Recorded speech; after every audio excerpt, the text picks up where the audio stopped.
pour les plus anciens, vous vous souviendrez certainement de ça.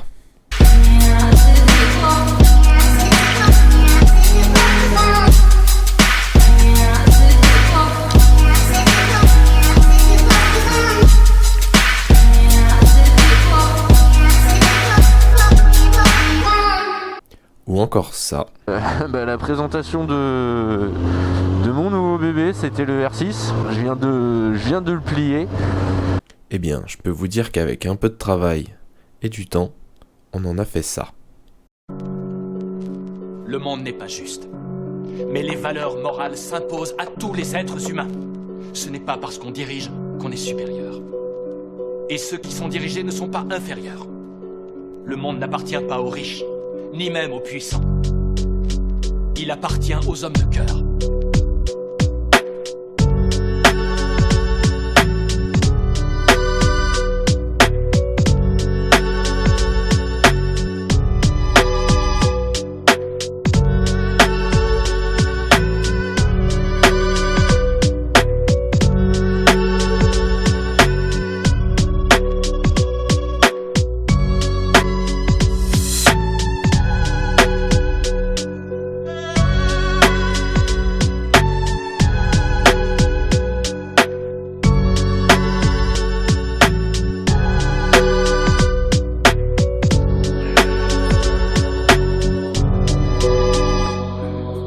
Mais malheureusement, tout s'est pas trop passé comme prévu.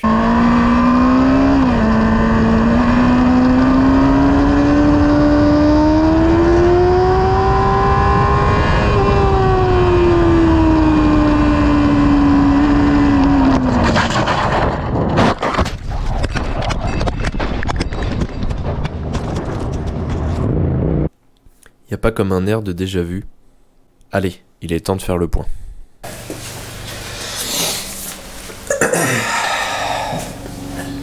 Bonjour à tous et bienvenue dans cette nouvelle vidéo. Il y a quelques temps de ça, pour les plus anciens de la chaîne, je vous avais laissé du coup un petit peu sur votre faim en vous laissant du coup le crash sur ma nouvelle moto qui était une R6 de 2004. On a pu la transformer, la réparer, elle est repartie en pistarde. Et malheureusement, voilà au jour d'aujourd'hui ce qu'il en reste. Donc ça date de 2017 si je dis pas de bêtises. Donc on est quasiment 4 ans après ce premier crash. Et la voilà de nouveau en vrac si on peut dire. On va essayer en fait de remettre un petit peu l'histoire dans l'ordre. Je fais cette vidéo en débrief parce que beaucoup me l'ont demandé sur Instagram. Vous avez choisi de voter à plus de la majorité pour avoir des explications. Donc c'est ce que je vais faire. On va déjà en fait reprendre la base de pourquoi j'avais acheté cette moto, à quelle année elle était intervenue et en fait sa petite histoire. Donc il faut savoir qu'à la base j'ai eu cette moto en février 2017. C'est une moto que j'ai rachetée à un particulier. C'était le but de m'acheter une sportive, de découvrir la sportive, de découvrir le 600. Donc pour un budget de 3000 €, j'avais acheté une moto d'occasion qui était dans son jus, avec un entretien suivi, quelque chose de propre. Mais j'avais déjà une petite idée en tête en fait de faire une machine de piste. À côté de ça, en parallèle, à l'époque, j'avais le Shiver. Donc première moto et pas forcément ce qui est le plus adapté pour la piste, même si on l'a vu avec l'autre Miloche que ça passe tout à fait et qu'il n'y a aucun souci pour faire des chronos quand même pour débuter. Mais moi j'étais parti dans une optique où j'allais vraiment rouler en sportive. Donc achat de cette première moto, je la garde environ 1 an et demi nickel chrome, je refais tout dessus, tout ce qui était freinage, tout ce qui était durite aviation, je la prépare en fait tout doucement pour la piste. Et s'en est suivi du coup le premier accrochage, celui avec lequel je vous ai laissé sur la première vidéo où je disais que j'avais plié mon R6. Quand je disais plier, attention, je l'ai pas vraiment plié puisque la moto roulait toujours. Au final, très peu de dégâts dessus, si ce n'est que de l'esthétique. Mais c'était mon premier gros crash, on va dire, sur la route, et je vous avoue qu'au niveau du moral, c'était un peu compliqué. Donc à la suite de ça, s'en est suivi forcément la question de savoir est-ce que je la mettais en full piste, ou est-ce que je la gardais sur la route, ou est-ce que je la refaisais vraiment très propre et que je repassais sur autre chose. Et il s'est avéré qu'en fait, de la refaire à neuf, c'était beaucoup trop compliqué. Il n'y avait pas eu grand-chose dessus. On avait en fait des carénages qui ont explosé, on avait une bulle, on avait une araignée Et si vous voulez, en fait, toutes ces pièces, étant donné que c'est de la cosmétique, petite coupure dans la vidéo que je vais reprendre en voix off, puisque c'était sans compter sur un bon bug des familles de la carte mémoire. J'étais en train de vous dire à ce moment-là que les réparations avec les pièces d'origine de la R6 allaient être trop coûteuses par rapport au prix de la moto. Les réparations étaient estimées à environ 4000 €, sachant que c'est une moto qui valait à l'époque 3000. Le choix était vite fait. J'ai donc décidé de réparer que les éléments importants, de mettre une paire de polis, de garder un éclairage et de la mettre sur la route. À cette époque, j'étais pas encore trop calé dans la mécanique, j'avais pas forcément l'outillage ni les connaissances nécessaires pour pouvoir le faire moi-même. J'ai donc envoyé la moto chez un garagiste à Meulan, qui m'a fait du bon travail, mais m'a gardé la moto énormément de temps. Au final, elle y aura passé quasiment 2 ans, et elle est ressortie dans un état propre, mais de façon brute. C'est-à-dire pas de peinture, pas d'autocollant, pas de décoration, vraiment dans juste les polis montés adaptés, avec ce qu'il faut pour rouler sur la route, éclairage clignotant, homologation entre guillemets, et de quoi attaquer la piste sereinement avec un mètre cylindre radial, des durites aviation, des plaquettes qui vont bien, et quelques petites protections carbone à droite et à gauche. Dans un second temps, je me suis occupé donc de la peinture, de tout ce qui était esthétique. J'ai donc fait appel à un peintre à côté de chez moi qui m'a réalisé ce rouge alpha, avec une petite décoration stickers très simple, très sobre. Et j'ai donc pu attaquer la piste l'année dernière. D'ailleurs, si vous vous posez des questions sur mes premières sessions piste et comment ça s'est passé, je vous invite à voir en haut, dans la petite fiche. On avait fait un petit débrief avec nos premières journées piste de comment ça devait se passer, donc pour les plus curieux, n'hésitez pas. Là, il s'agissait donc de ma 2e saison. Je devais entamer avec un roulage à Fontenay-le-Comte, qui a été annulé malheureusement à cause du Covid. J'ai du coup attaqué cette saison 2021 avec le roulage à Manicourt, avec l'organisation Box 23, donc reprise sur un circuit très rapide, que j'adore, mais qui n'est pas forcément le plus simple techniquement. Et j'ai donc inauguré ma première fois à Folembray avec le team LH Racing, là où il y a eu le crash. Je dois vous avouer que dans le fond quand même j'ai bien adoré ce circuit puisque pour un 600 il s'y prêtait parfaitement. En plus de ça, le tracé est assez simple à apprendre donc vous vous faites plaisir très rapidement.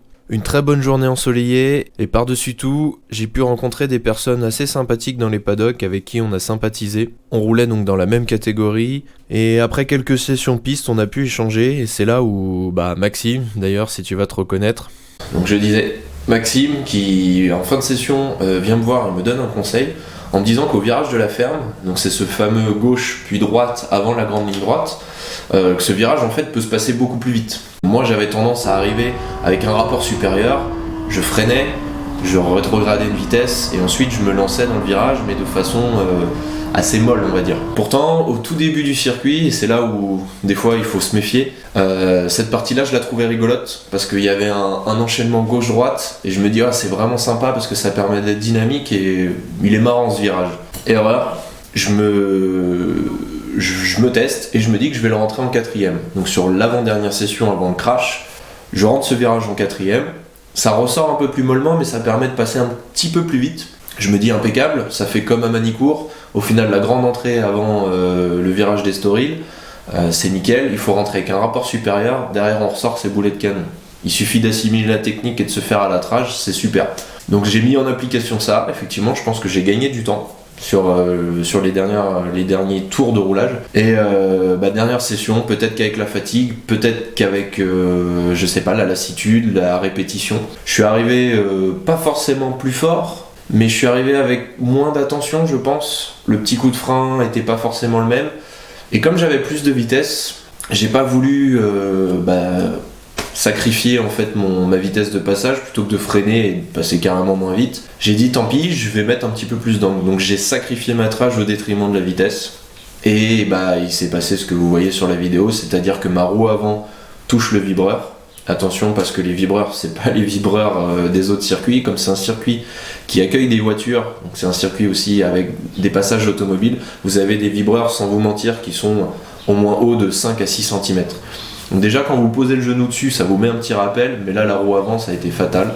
J'ai l'avant qui est parti directement, je me souviens juste que j'ai pas eu le temps en fait, de m'apercevoir que je tombais, j'étais déjà au sol, et en fait en glissant, moi j'ai fait une sorte de roulé-boulé. Donc merci les équipements, le casque à tout prix, le cuir à tout prix, à l'arrière aussi, les sliders m'ont bien protégé les genoux et les bottes ont fait parfaitement leur travail. Moi si vous voulez j'ai fait un roulé-boulé et la moto a glissé juste sur le flanc. Il n'y aurait pas eu d'obstacle en face, je pense qu'on en restait avec juste une glissade et des dégâts relativement réduits. Sauf que juste en face, comme c'est un pif-paf, vous avez un vibreur. Donc c'est venu taper en fait dans le vibreur en face, ça a retourné la moto et là la moto est partie en tonneau.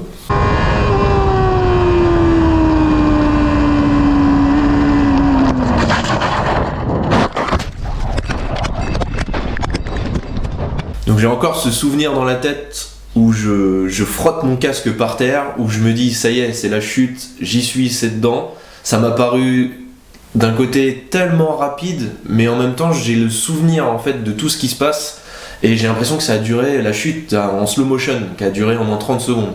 Et j'ai encore cette image en fait où je vois la moto à l'envers, en train de taper le sol. Je me dis là c'est fini, la moto elle est pulvérisée.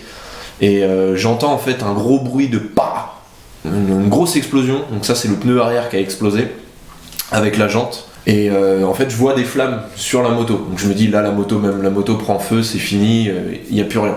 Par chance, s'il s'agissait juste en fait des trop-pleins ou voilà, des quelques durites qui ont dû peut-être s'arracher, qui sont venus toucher, ça a dû prendre au niveau de la moto. Il n'y a pas eu plus d'incendie que ça, il n'y a pas eu besoin de coup d'extincteur, mais au niveau émotion, sensation, je vous jure que là j'étais au plus bas quoi.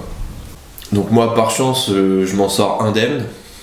Sur le moment j'ai aucune douleur, j'ai rien du tout, je me relève, tout va bien.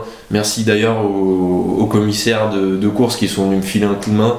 Je suis désolé pour les 5 dernières minutes de la session pour le groupe, mais moi par miracle les protections ont parfaitement joué leur rôle.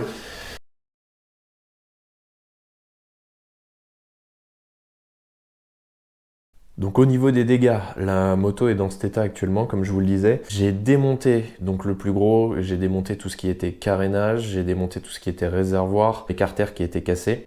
J'ai pas entrepris de démontage moteur ni de contrôle de cadre, puisqu'en fait déjà l'intérêt est de savoir si le moteur est réparable et si la moto en fait peut repartir. Oui ou non. C'est dans ce moment-là en fait où clairement vous pleurez et vous vous rendez compte que les pièces en fait peuvent aller très vite et que le prix peut grimper énormément. Et je comprends maintenant ceux qui revendent leur moto en pièces détachées, des fois dans un état un peu bizarre, mais voilà, et des fois il n'y a pas trop le choix parce que ça peut très vite monter. Donc en gros, pour vous faire un petit check-up de la moto, pour moi le cadre est clean. Alors je sais, je ne l'ai pas contrôlé au laser, etc. Mais si vous voulez, au niveau impact, il a rien. On voit pas de fissure, je vois pas d'endroit où ça aurait été touché. Sachant que ça a surtout pris en fait à ce niveau-là, au niveau du moteur, donc sur le carter d'allumage, et sur le dessus. Hein, clairement, c'est vraiment au niveau du poste de conduite où on a eu le gros du choc et le gros de l'impact. Donc il faudrait vérifier en démontant, ça faudrait que je prenne le temps de le faire, mais de démonter au niveau de la potence ici, des têtes de fourche, vérifier qu'il n'y ait pas quelque chose qui soit fissuré, de fêlure.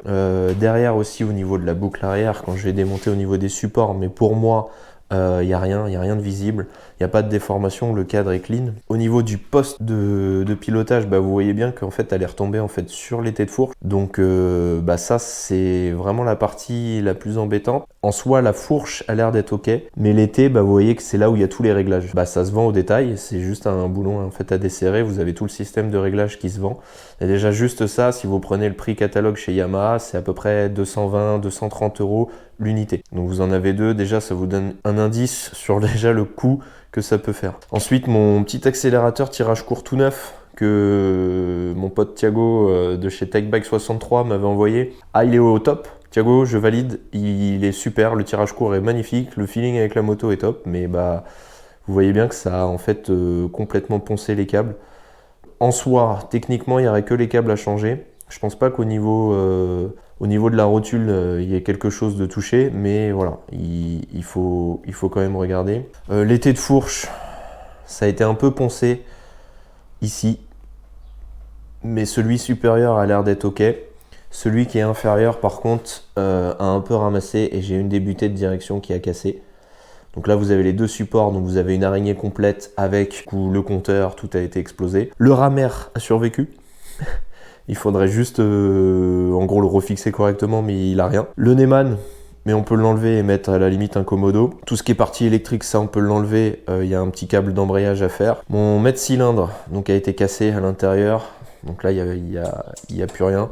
Ça, faut en racheter un autre. Donc en moyenne, un mètre cylindre, on est aux alentours des 200 €. 200, 250. La boîte à air a pris une fissure au niveau de la fixation. Après, le reste, au niveau intégrité, elle est OK. Le réservoir qui était dessus, vous l'avez vu sur les photos juste avant, ça par contre, ça a été tordu, ça a été complètement poqué. Je sais pas si c'est réparable. Je suis en train de me renseigner auprès d'un collègue à moi. Si c'est débosselable, autrement, il faudra retrouver un réservoir d'occasion. C'est difficile, mais pas impossible. Ensuite, vous avez donc la partie boucle arrière. La partie boucle arrière, elle est complètement cassée. Elle est cassée en 1, 2, 3, 4, 5, 6. Voilà, elle est en moins 6 ou 7 points. Elle est complètement cassée, tordue. Vous le voyez déjà dans l'axe de la moto. Plus rien n'est droit. Avec le plastique en dessous qui permet de fixer l'ensemble des éléments électriques de la moto, c'est pareil, ça a été complètement abîmé. Au niveau du bras oscillant derrière, j'ai pas forcément de traces de choc, à part de l'autre côté où il y a eu l'échappement. Mais mon bras oscillant a l'air intact. Tout ce qui est amortisseur également. Le gros du choc a été pris ici, donc au niveau du carter d'allumage. Et c'est ça qui l'a fait décoller. Donc pareil, au niveau des fixes moteurs, ici, j'ai rien du tout. J'ai pas de fissure, j'ai pas d'endroit où ça a été poncé, donc heureusement. Mais là par contre, vous voyez bien, tout ce qui est rotor stator, ça a complètement pris dans la gueule. Donc ça c'est mort. Pas forcément donné à changer. L'avantage c'est qu'il y a un petit peu de pièces d'occasion. Et là où était ma crainte, c'est de savoir si ici au niveau de l'axe ça avait ramassé et donc que derrière au niveau du moteur c'était bloqué. J'arrive à tourner, j'ai le moteur qui tourne librement, j'ai pas de quelque chose de coincé ou quoi que ce soit. Donc ça c'est plutôt un bon point. Le mauvais point il se situe ici. Alors je vais vous montrer. Le mauvais point il se situe ici les amis. Vous voyez, ici c'est le plan de joint du carter d'allumage. Et clairement il en manque juste un tout petit bout. Donc un bout qui est gros comme mon doigt. Mais qui fait que il va falloir en fait soit changer cette partie métallique, mais elle est attenante au niveau du bas du bloc, soit en fait c'est de réinjecter en fait de la matière pour recréer un plan de joint et revisser. Donc je l'ai contacté pour avoir un avis, il m'a dit que c'est réparable. Donc je vais lui déposer normalement courant mai, et si c'est réparable, déjà écoutez, ça voudra dire que je limite un peu les frais et que la réparation est envisageable. Tant que je suis pas fixé là-dessus, en fait, j'entreprendrai aucun autre frais, puisque c'est clairement ça qui détermine tout le reste de l'avenir de la moto. Si ça c'est réparable, il faudrait retrouver donc les pièces d'occasion au-dessus, à démarrer le moteur, voir s'il n'a pas trop déjaugé, parce qu'il a quand même été à l'envers. Est-ce que le capteur de chute a fait son office? Est-ce que ça a été coupé tout de suite? Je sais pas, je m'en rappelle pas pendant la chute. J'ai pas de... Dans la vidéo, on n'entend rien. Mais voilà, ça serait le deuxième gros point après à checker. Si maintenant on redémarre, je peux vous dire que ce petit R6 en fait peut reprendre vie. Et enfin, on poursuit donc de l'autre côté. L'autre côté, visuellement parlant, c'est un peu moins choquant puisqu'en fait vous avez absolument rien de ce côté-là. Voilà, vous avez quelques endroits où en fait ça a touché, mais le gros a été pris par le poli. Ça c'est une des anciennes fixes qui a été cassée, mais ça datait déjà d'avant le premier crash. C'était un des supports qui peut s'enlever, mais là-dessus pas de souci non plus. Niveau de la jante avant, disque, étrier, rien n'a été touché. Niveau du bloc moteur, pareil de ce côté-là, on n'a rien. Là, vous avez juste un cale-pied qui a été cassé. L'échappement, sur les photos, vous l'avez vu, il a été complètement tordu. Réparable ou remplaçable, on verra. Ici, vous avez juste une des fixes du collecteur qui a été cassée, mais pareil, réparable. Et le plus gros, la jante arrière qui a complètement éclaté. Donc, jante et pneus. Heureusement, j'ai un train de jante en plus. Donc ça, c'est remplaçable aussi. Et un petit peu l'étrier arrière qui a été poncé. Donc ça n'entame pas son fonctionnement. Et en soi, il y a juste la vis de purge à changer. Ça me paraît pas trop mal. Voilà, donc il faut savoir que toutes ces opérations vont pas forcément se faire du jour au lendemain. Il y a un petit peu de temps, je suis dépendant de personnes extérieures. Est-ce que Thomas va pouvoir me réparer le bloc moteur? Est-ce que je vais réussir à trouver toutes les pièces? Mais si j'ai le feu vert partout, je vous garantis que cette moto, en fait, elle va retourner sur piste et on va la refaire au propre. Pour la petite info, j'ai essayé de chiffrer en valeur pièce à neuve si je devais remplacer toutes les pièces que je vous ai montrées, hors réservoir, hors silencieux, de l'ensemble de la moto. En prix neuf chez Yamaha, on en arriverait aux alentours des 5 900 € de pièces moto. Donc c'est absolument énorme. Clairement, je ne mettrais pas ce prix-là pour refaire un 600 de 2004. Il y a moyen de tirer les prix vers le bas. Mais si vous regardez au niveau des prix des pièces, si on était sur quelque chose d'officiel, d'assurance, etc., c'est clairement un des prix qui arriverait. et le tout sans main d'œuvre. Pour ce qui est de la suite, je veux pas vous parler de revenir à une date précise, vous l'avez compris. Je veux pas non plus trop vous dévoiler de choses sur ce que j'ai envie. Si je m'écoutais, je rachèterais une moto récente, donc style un R1, un 2015, 2016. Voilà, mais c'est clairement de la folie puisque sur piste, il n'y a aucune assurance. Demain, je retombe, je refais la même chute, c'est pareil, et je perds encore 13, 14, 15 000 euros. Donc je vais rester sur un budget limité. C'est sûr que je reprends une sportive, c'est aussi sûr que si c'est réparable, je pousserai jusqu'au bout. Maintenant, je ne veux pas vous en dévoiler trop. J'ai quelques plans, quelques pistes, on va dire, pour pouvoir travailler dessus. Reprendre la piste pas trop tard. Maintenant, je veux pas me prononcer en avance, ça dépend d'énormément de paramètres. Voilà, je veux pas trop en dévoiler là tout de suite. En attendant, on va filer un petit coup de main à l'autre Miloche parce que lui, sa moto, elle est prête. Les journées pistes, ça va reprendre, donc on va lui filer un petit coup de main pour tout ce qui est installation, pour tout ce qui est coaching, pour tout ce qui est prise de chrono, le libérer un max et qu'il puisse profiter à fond. Une journée piste, ça reste quand même un investissement, ça reste quand même du travail, ça reste quand même aussi forcément des fois des galères, de la fatigue. Donc moi, ça me fera changer d'air, ça va me permettre aussi de rester dans l'atmosphère et dans le monde de la piste. La moto n'est pas arrêtée, bien au contraire. La saison est en cours. Dès qu'on est déconfiné, pour nous, ça va pouvoir bouger. Il y a un rasso qui est prévu avec les streets, avec le 1290. Il y a un autre rasso qui est prévu avec des potes, notamment Thomas. L'enduro est toujours là. Et d'ailleurs, je dois vous sortir les petits rushs avec le montage de mon enduro. Et puis bien sûr, septembre, vous l'avez vu pour ceux qui sont sur Instagram, il y a le fameux Rasso Super Duke annuel qui se fait, les gars, en Corse. Donc ça va être énorme. J'ai jamais fait la Corse en moto. Donc le 12 est là, il est au chaud. Les pièces avancent. Ça arrive petit à petit. En tout cas, pour la piste, voilà où j'en suis. Je voulais faire le point avec vous. Pour moi, c'était important. Ça me permet aussi d'en parler et puis de faire le deuil. La page est tournée. Merci à tous ceux qui m'ont suivi. Merci à tous ceux qui m'ont filé un coup de main le jour où j'ai eu le carton. Je reviendrai à Folembray, c'est une certitude parce que pour moi c'est un circuit qui est vraiment sympa en 600. Je veux pas rester sur un échec parce qu'en soi le circuit est pas mal. Merci d'avoir pris le temps de me regarder. Je sais que ça intéresse pas forcément tout le monde, un peu de blabla comme ça, mais voilà, vous étiez à me le demander et je trouvais ça important de le faire, donc c'est fait. En attendant, profitez bien, prenez soin de vous. Je sais pas si c'est la saison qui veut ça, mais en ce moment je vois pas mal de chutes, donc moi y compris, mais je vois que sur les circuits, sur les routes, pas mal de youtubeurs, d'instagrammeurs ou même de connaissances en fait font des chutes et où les motos sont pliées. Donc restez prudents, faites gaffe à vous, portez un bon équipement. Et puis moi je vous dis à la prochaine dans d'autres vidéos, je vous oublie pas, c'est promis. Prenez soin de vous, gazez bien, à très bientôt, ciao ciao. Quoi que nous fassions, ils nous voient. Nous devons être des exemples.